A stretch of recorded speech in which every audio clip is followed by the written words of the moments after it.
We've basically been on a break. Guess you're slower than I thought, she said. I thought I was living in a relationship. Turns out I was just a side character in her performance. I got played right inside my own home. They didn't think I'd show. Not after 6 years of silence. Not after being erased from the family group, chat, the family photos, the family, but I did. In full dress blues, medals polished, spine straight, I stepped into the reception hall like it was a battlefield. And it was. My name wasn't on the seating chart, not even a title. They tucked me at table 12, next to the kitchen door, behind the pillar, out of sight, out of mind. But Haley, my sister, made sure I wasn't forgotten. Even my big sister made it, she said into the mic, that trademark sugar acid in her voice, all the way from wherever she guards doors now. The laughter was polite, then cruel. Let's give a round of applause to the gatekeeper of greatness. A few guests actually clapped. Then he moved. Andrew, the groom, my former subordinate, the man whose life I once saved. He stepped forward, quiet, focused, and he saluted. "Ma'am," he said loud enough to slice the air, "please forgive my wife." He turned to the crowd. "This is Major General Rebecca Cole, my commanding officer." Haley's mic hit the floor. She fainted, and the ballroom held its breath. They thought I wouldn't show. They thought shame, guilt, and 6 years of silence would be enough to keep me away. But then again, they never really understood the kind of woman I became. The envelope sat on my steel desk like a dare. Elegant ivory with embossed borders, sealed with the kind of wax stamp that screamed tradition and control. And there it was, my name, written in full, Lieutenant General Rebecca Cole. It was the first time I'd seen it printed by a family hand in over 6 years, and even then, they had no idea who I really was. I didn't open it immediately. I already knew. Whispers travel, even across continents, an offhand comment from an old classmate, an email that reached my aide, then finally the full confirmation. Haley was getting married to Major Andrew Foster. That irony was so sharp, it cut clean through the years. I pulled him from a minefield in Helmand. Now he was marrying the woman who once told me to my face, "You are the shame of this family." 6 years. That's how long it had been since my mother spoke my name aloud. No calls, no letters, not even when the explosion nearly stole my hearing during my second deployment. When the report hit military news, they said, "Miraculously survived." But from my family, not even a condolence. And now this glossy invitation with its cruel elegance, inside, one word scrawled in her handwriting, slanted just so, "Behave." The wind outside the base in Stuttgart howled like it heard the insult. Inside my quarters, the silence was sharper. Cold metal bed, locked trunk, pressed uniforms that had more consistency than blood ever did. The knock came exactly as expected. 2 firm taps. Simmons. He walked in without asking as usual. The only man who never needed permission to read the storm on my face. He saw the envelope, didn't say a word. "You going?" he finally asked. I didn't answer. I just slid the invitation across the table. He picked it up, scanned it. "Foster," he muttered. "The one you dragged out with half a leg left?" "Same one." Simmons sat back. No surprise, just measured silence. "You saved him. Now he's marrying your sister." He didn't need to add. "The sister who disowned you, slandered you, silenced you." My hands were steady, but my heart was digging up bones I thought I'd buried. "You think I should go?" I asked. Simmons looked me in the eye. "Depends. You going to fight a war or bury a ghost?" I let out a breath. "Maybe just watch one burn." He didn't smile. "Then go. But don't wear your stars like armor. Wear them like memory. Let them remember who you became without them." Even after he left, the weight of that sentence stayed. They thought I wouldn't come back. They thought shame would chain me to the other side of the world. They thought 6 years of silence had buried me for good. But shame has never been my leash. It's been my shadow, and I've walked beside it long enough to stop fearing it. The invitation arrived in an envelope too delicate for the history it carried. Thick paper, gold foil edges, and my name, my full name, printed in elegant serif, Lieutenant General Rebecca Cole. No one in that family had called me Rebecca in years. They stopped the moment I became inconvenient. I turned the envelope over slowly in my hands. I already knew what was inside. The whispers had been crawling across oceans for weeks. A colleague mentioned it offhand. A forwarded email reached my aide. Then finally, the cruel truth, laid out like a knife in lace. Haley was getting married. And not just married. To Major Andrew Foster. Of all people, I hadn't spoken to my mother since my father's funeral. Not even a message when my second deployment ended with shrapnel in my shoulder and blood in my boots. When I earned my second star, the Pentagon released a press briefing. My name ran in national headlines. But not one call. Not a single line from the woman who gave me that name. Until now. Inside the envelope, formal wording, a floral font, and one handwritten word scrawled beneath the RSVP. Behave. Not we hope you come. Not we miss you. Just behave. Outside my quarters in Stuttgart, the wind rattled the flag like it was offended on my behalf. Inside, my world was steel and silence. Regulation cot, polished boots, a locked trunk holding the only things I trusted to stay mine. A knock broke the quiet.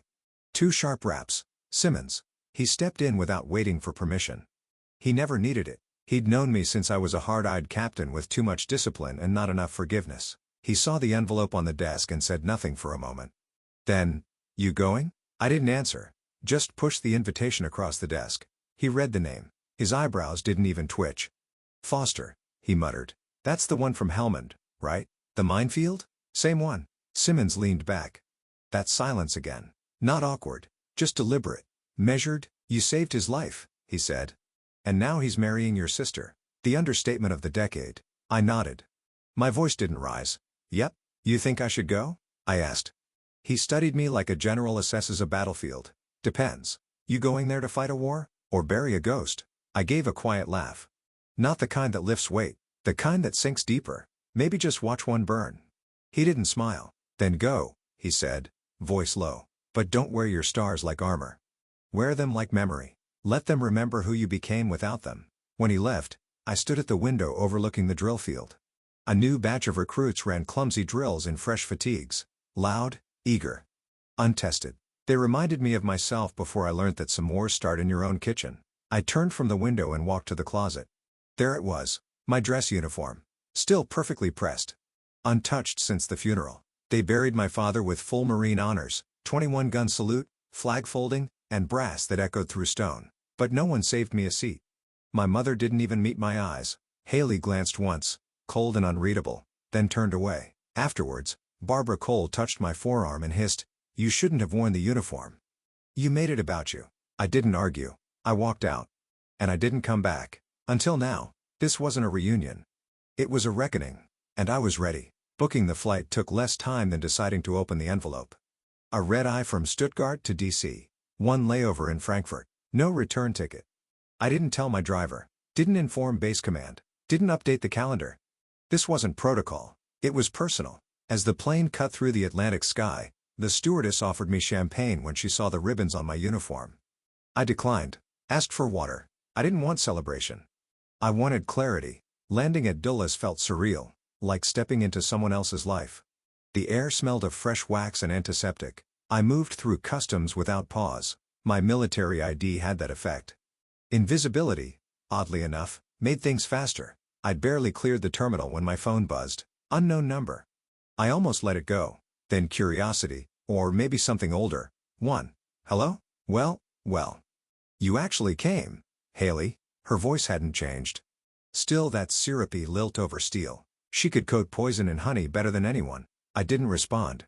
"You didn't say you were coming to celebrate," she continued. "But hey, progress is progress. 6 years and suddenly you are SVP? I came because I was invited." "Right," she chirped, "because Mom guilted you into it." I didn't dignify that with an answer. She giggled, but it sounded brittle. "Andrew's looking forward to seeing you. You two always had chemistry." That stopped me mid-step on the moving walkway. "That's not funny." "I didn't mean it to be," she said. But I could hear the smirk bleeding through every syllable. That same practiced innocence she used on teachers, friends, reporters. Always playing the sweet one while pushing daggers behind the curtain. Then the real reason for the call slipped out, sharp and shallow. "You're not showing up in full uniform, are you? It's not festive." I hung up. Outside, Virginia was blooming. Dogwoods, cherry blossoms, like someone had paid extra for the season to show off. I took the back roads to Alexandria. I knew them by heart, even if they no longer knew me. Past old mailboxes, faded fences, the corners where I scraped knees as a kid, chasing a life I hadn't realized was already rigged. When I pulled into the cul-de-sac, Mrs. Langford was out front, still trimming her hydrangeas like they held national significance. She squinted at the car, hose in hand like a question mark. "Rebecca?" I stepped out. "Hi, Mrs. Langford." She blinked, lips pursing in polite confusion. "My goodness, still in uniform, I see." "Yes, ma'am." She hesitated, gaze trailing over my rank bars. "I thought you might have left after everything." "Some of us stay," I said. I walked past her garden without waiting for a reply. The Cole house hadn't changed. Still too polished, too perfect, like it was trying to convince itself it didn't have a past. Barbara answered the door in pearl earrings and pressed beige. Her hair was pulled tight, her posture tighter. "Please don't ruin this for Haley," she said instead of hello. There it was, the family's brand of welcome, accusation masked as plea. Inside, the house still smelled of lemon polish and buried secrets. The chandelier above the dining room cast a soft glow over a battlefield disguised as celebration. 15 seats, one too many, or maybe one too few, depending on whether they still counted me. I stood in the archway, scanning the room. Haley was already laughing too loudly at something Cousin Grant said. It wasn't funny, but Haley had a way of making noise sound like status. My seat was at the far end, not next to her, not even in frame for the inevitable family photo. It was beside the sideboard, heat from the kitchen brushing my back, conversation not quite reaching. A message in placement, subtle, deliberate. I pulled out the chair, it creaked louder than expected. Haley raised her glass. "To family," she said with a sparkle too polished. Barbara added, "To new beginnings." Uncle Dean, with his bourbon breath, chimed in, "To Major Foster and the bride-to-be." No one said my name, no Rebecca's home, no Lieutenant General Cole is here. Just silence, dressed in linen and wine. And I sipped water like it was armor. I let the absence speak louder than presence ever could. The terminal was quieter than I remembered. Maybe it was the red-eye flight, or maybe the silence just clung to me wherever I went. As the automatic doors of Dulles International opened, a wave of stale, recycled air greeted me like an old enemy. I adjusted the strap of my duffel and kept walking. The name on the sign outside read, "Welcome to Virginia." It didn't. I didn't book a car service. I didn't need one. My military ID got me a black sedan through a quiet contract the Army kept for senior officers who didn't want to explain themselves. The driver nodded when I gave my name, but didn't ask questions. I appreciated that. The city blurred past the window, sterile office parks, strip malls, gas stations with flickering signs, until the landscape softened. Trees replaced concrete, familiar trees, magnolia, dogwood, cherry blossom. The neighborhood hadn't changed much, but I had. My phone vibrated as we hit the freeway ramp. Unknown number. I almost ignored it, but curiosity poked louder than reason. "Hello, well, you actually came." Haley's voice. I could feel her smile without seeing it. Sweet, breathy, but edged in glass. "I didn't come to celebrate," I said flatly. "You didn't say anything for 6 years," she replied, too brightly. "So, this is progress." I didn't answer. "I just wanted to check if you'd be wearing the whole uniform thing. You know, the medals and everything. It's kind of festive here." My jaw tightened. "It's a wedding, not a costume party." She laughed, light and theatrical. "Still so serious, Becky. I swear the Army polished every ounce of fun out of you." "I prefer being taken seriously." "Yeah, well," she chirped. "Don't steal the spotlight, okay? Just blend." I hung up without saying goodbye. Outside the window, spring unfolded like a false memory. Tulips blooming, neighbors walking dogs, kids chalking driveways. I stared at it all like a museum exhibit, familiar, but unreachable. We turned onto my mother's cul-de-sac. Her house was still the same. Perfect hedges, white shutters, a porch swing that no one sat on. Like a set piece in a play where I'd been cut from the cast. Mrs. Langford was outside, trimming her azaleas with surgical precision. Her head snapped up when she saw the car pull in. She squinted, then smiled, too surprised to hide it.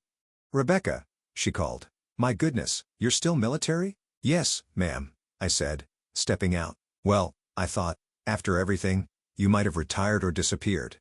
"Some of us stay," I replied, and walked past her yard like a ghost retracing its own footsteps. The front door opened before I reached it. My mother stood there like she'd been waiting. Pearls, beige slacks, pressed blouse, every thread shouting control. Her eyes scanned my uniform like it offended her. "Please," she said, "don't ruin this for Haley." I didn't answer. I stepped inside. The house smelled like lemon polish and tightly packed judgment. Nothing out of place, not even the tension. The same grandfather clock ticked in the hallway. The same floral rug cushioned my boots. The only new thing was the extra quiet, the kind that followed years of absence like a shadow. At the dining room table, 15 seats were arranged like pawns. My place card sat at the far end, next to the heat vent, not next to family, just close enough to pretend I was one of them. I pulled out the chair. It creaked. Haley appeared. Silk blouse, too white to trust, laughed too loud to be real. She raised a glass of wine. "To family," she announced. "To new beginnings," Barbara added without looking at me. To Major Foster and the bride-to-be, said Uncle Dean.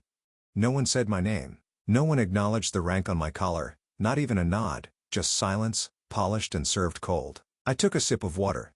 The wine hadn't reached me yet. Maybe it never would. Dinner passed like a performance, practiced smiles, shallow toasts, and silverware placed too precisely to feel real. I barely touched my food. The roast was dry. The potatoes were sculpted. The salad was soggy, with too much dressing and not enough care, like everything else in that house. Haley dominated the table as she always had. She had stories, all curated, charming, harmless. Stories about her job at the non-profit, about pivoting into impact and leaning into healing. I'd heard the buzzwords before. They fell from her lips like confetti, pretty but weightless. And Andrew, she said, glancing lovingly at her groom-to-be. He's just been so steady. I mean, after what he went through overseas, incredible resilience, but I guess that's what the Army teaches you, right, sis? Everyone looked at me. I wiped my mouth with the napkin slowly. It teaches you how to stay alive, I said. Someone chuckled awkwardly. Barbara set her glass down just a little too hard. Haley laughed. Well, that too. There it was, the crack beneath the performance. The room shifted. I could feel the energy start to gather, like a storm thickening behind silk curtains. Barbara cleared her throat. We were thinking, maybe don't wear the uniform to the ceremony. She didn't look at me when she said it, just stirred her wine. It draws attention, she added, casual, like she was talking about the weather. And this is Haley's day. I kept my voice level. It's the only formal wear I own. Well, surely you have something else, she pressed. Something softer. Haley jumped in. Yeah, something less structured, less intimidating, you know? Intimidating. They were always so afraid of what I represented. Strength they couldn't control, honor they didn't understand. I'm not here to intimidate anyone, I said quietly. Barbara smiled thinly. Good, because this wedding is about love, not rank. Not rank, but somehow always about status. The clink of crystal, the manicured hands holding forks like weapons, the subtle nods exchanged down the table. It all reeked of performance, and I wasn't invited to play a part. I was invited to sit down and stay quiet. After dessert, the men retreated to the study for cigars. The women clustered in the kitchen, planning final details. I stayed on the patio. The spring air carried the scent of grass and lilac, but it couldn't mask the rot underneath, the kind that came from years of silence dressed up as civility. Andrew found me outside. He stood beside me without a word, hands in his pockets, gaze fixed on the darkness beyond the fence. It took him 2 full minutes to speak. I didn't know you were coming, he said softly. You didn't send the invite. I didn't think you'd say yes.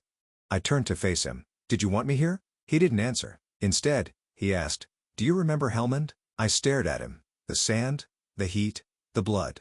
I remember pulling you out of a flipped Humvee while bullets cracked overhead. I remember dragging you by the vest while your leg poured red into the dirt. He nodded. You saved my life. And now, I said, you're marrying my sister. His face was unreadable. I didn't plan it that way. I'm sure you didn't. A long silence settled between us, heavy with everything neither of us could undo. You deserve better than this, he said finally, from all of them. I stopped expecting anything a long time ago. He looked like he wanted to say more, but Haley called his name from inside, her voice floating through the air like perfume, sweet and unavoidable. He turned. I'll see you tomorrow. Count on it, I said. As he walked away, I looked up at the sky. So wide and clean, it felt like an insult. Tomorrow would be the wedding, the reckoning, and I would not blend. The church was beautiful. Of course it was. Haley would accept nothing less. Ivory lilies curled around the altar with the precision of a magazine shoot. Candles flickered in perfect rows. A hush blanketed the room like a silken veil, polished, poised, suffocating. I stood just beyond the entrance, breath caught in the gold-trimmed air. My name wasn't on the seating chart, not as Rebecca, not as Lieutenant General Cole, just R. Cole, printed so faintly on table 12 it could have been mistaken for a typo. I looked again, bottom corner, by the fire exit.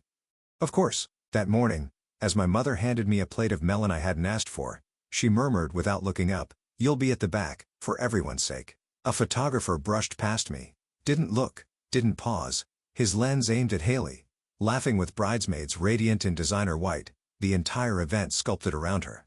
I had saved her fiancé's life in a minefield, but I wasn't part of this fairy tale. Barbara approached me like a politician approaching bad press. Her beige dress was tailored, her pearls flawless. She leaned in, voice a breath above silence. No press. If anyone asks what you do, say logistics. I stared at her. I command brigades.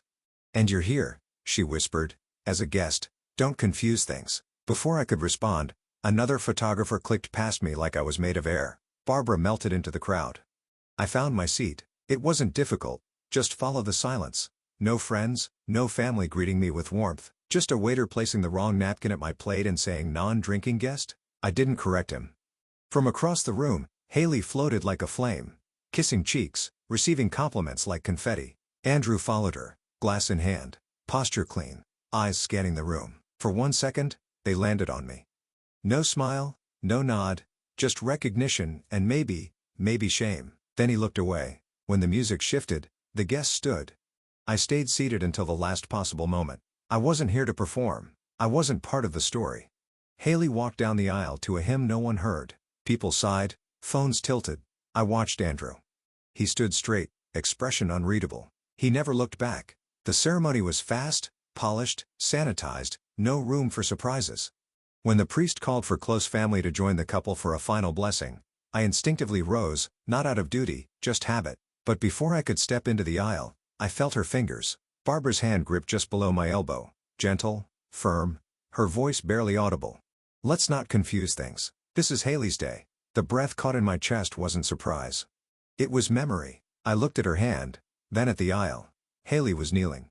Andrew beside her, surrounded by people who wanted me invisible. So I sat. The violins began. People wiped their eyes. I didn't. At the reception, my table was behind a pillar, near the kitchen. My name printed in lowercase. No rank. The napkin at my place was the wrong color. They didn't need to say it. They were hoping I'd disappear. Again. Haley gave a toast, perfect posture, perfect smile. To new beginnings, she said, and to the ones who came from far away, just to be part of our joy. Her eyes danced to my table. Even the silent sentries among us. Laughter, soft but cruel. I sipped my wine.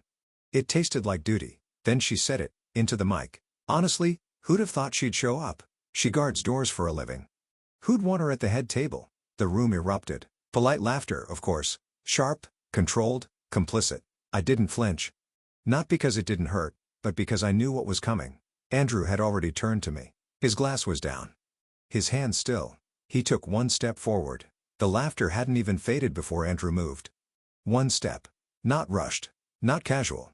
Purposeful. The mic still hung in Haley's fingers, her arm frozen mid-toast, the edges of her perfect smile starting to crack like sugar glass. She'd planned every moment of this wedding, from the white roses wrapped in silk to the string quartet playing Coldplay in minor key.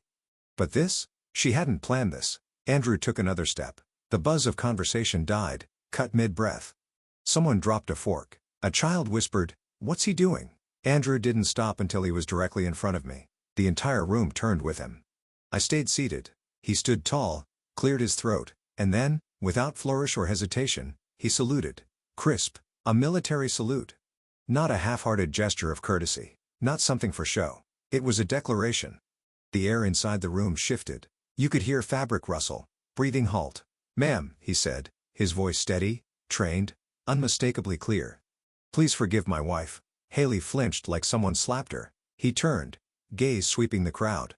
"This woman." He paused just a second, then found the words, "is Major General Rebecca Cole. She was my commanding officer. She pulled me out of a flipped Humvee in Helmand. I had shrapnel in my ribs, blood in my boots, and no pulse. I'm standing here today because of her." People turned toward me.